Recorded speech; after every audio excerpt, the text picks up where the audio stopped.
just a little bit. It's all good fun. Welcome everyone to Trailer to Film. This is where I take scenes from the trailer and I talk about it. That's it. And today we're going to be talking about It, Chapter 2. Apologies for the late review. It has been a crazy, hectic life as it has been very stagnant on my channel, so I do apologize for that. But here we are to the second and final chapter of this epic horror story, and, well, there's quite a bit to say.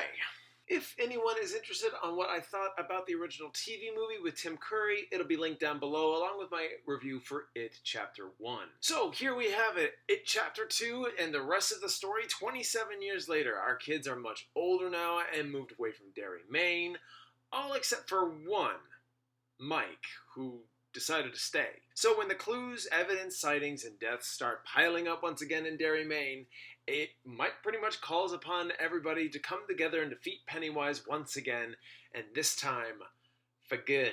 I love the first film. On a technical level, it's brilliant, clever, fun, and at its moments when it wants to be, scary. It wasn't until recently, before the second film came out, that I found out some people actually didn't like the first film. But, needless to say, I loved it all the same, and had high hopes for the second and final movie. Finding out the runtime was a bit exciting for me too, knowing that long movies like this would have got a lot to cover, and a lot is going to go on, so I kind of figured, hey, if you want to take the time to wrap things up, then go right ahead. So, we're going to go into the first scene that reached out to me in the trailer, and that was... I was always Daddy's little girl. What about you? Effective? For the trailer, yes. Disturbing? It is for what it's worth. It's what you don't see in the trailer and what you end up seeing in the film that makes it a bit jarring. It's almost campy as it is disturbing. And as far as I knew, no one was laughing in the theater, so I don't know if the movie did its job in being scary, disturbing, or kind of campy and hilarious,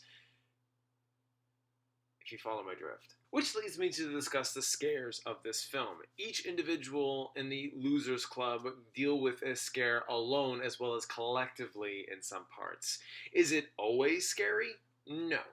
But it can be mostly entertaining to say the least. Some of them have double meanings to what these characters experience. It sort of makes you wait before the next plot point comes about and you're actually on your current scare, so you're like, okay, let's wrap up and we're going to go ahead to the next one. Okay, let's do this. And can I just give a round of applause to the casting director? Dear Lord, did they find the perfect people to play the grown-up counterparts. They seriously found the best people they could, known and unknown. I seriously loved Bill's adult counterpart, James McAvoy, which I'm a big fan of, and along with James Ransone,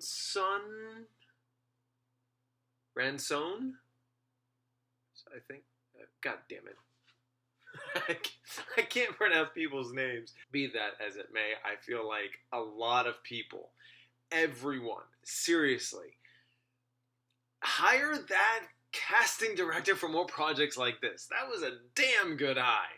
Oh, and let's not mistaken the idea for a casting director with a makeup special effects artist as well. I mean, they made this shit possible, so hands to them, props to them. I mean, Jesus Christ, you guys did awesome. But in the next scene that really stood out for me actually requires a minor spoiler. In this montage scene of all the young and older characters, can you tell if somebody's missing? I didn't notice at first, but until I watched it a few times over, I went, that person's not in this. What? Usually you would see, like, everybody. Why isn't this person not there? And I'd like to know if you realized who was missing. Last but not certainly least here, we have to talk about Pennywise himself. With no spoilers and with no restraint on gushing, Bill Skarsgård is amazing. I seriously found myself magnetized to his performance every time he was on screen. Whenever he was, of course, in the film, he was awesome.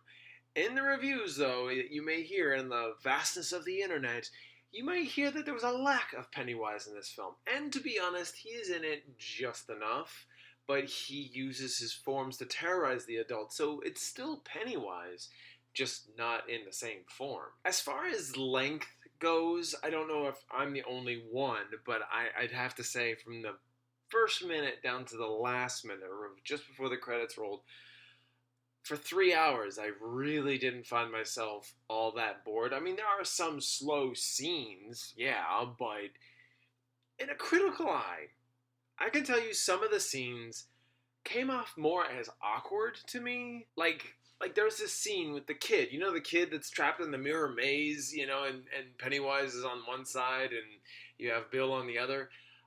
Okay, that poor kid deals with the adults more than he wants to, and the adults are a little more messed up than they should be for this kid to experience, and so thusly it's like stranger danger, like, oh, kid, just go and don't come out of your room for a few hours, if not a month. If that's okay, just stay away for a month so that way you don't have to worry about these guys. He's gonna creep you out anyway. You'll be fine. You'll be fine. Go play with your toys. Jesus.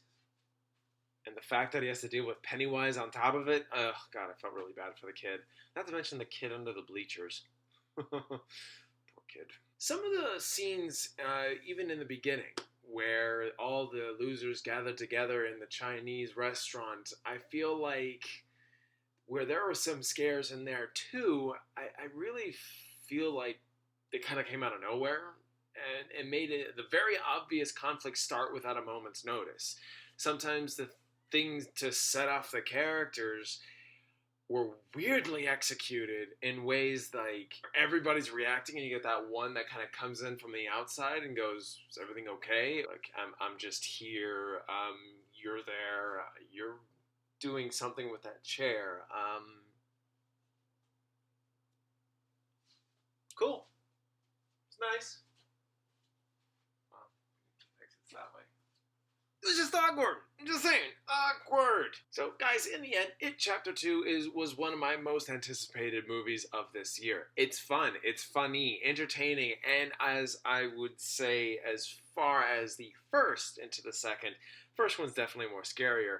Second one, not so much. It's a little bit more awkward and sometimes, why'd you do that type? But the more I think about this movie, the more I do enjoy it quite fondly. And I had a really great experience in the theater. Is it a perfect movie? No.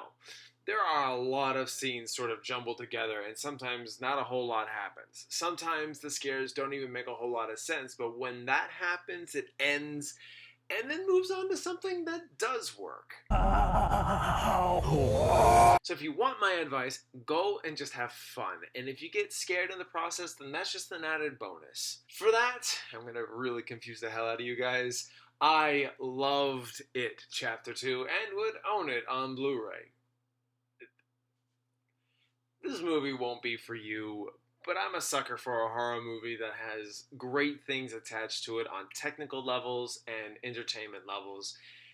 It's kind of one of the reasons why I love Cabin in the Woods so much. This is no different. I really just enjoyed the hell out of this movie. Alright, so It Chapter 2, what did you think of it? I'd love to talk with you about it, if you've got a second, of course. Let me know your thoughts down in the comments. Be kind, be reasonable, and let's talk. Thank you all so much for watching. If you're new here, I do movie and TV show reviews. Check out those if you are interested. That being said, turn on those notifications so you don't miss anything. Check out the description box for more, and I hope you all have a fantastic and wonderful day. Don't forget to like, comment, and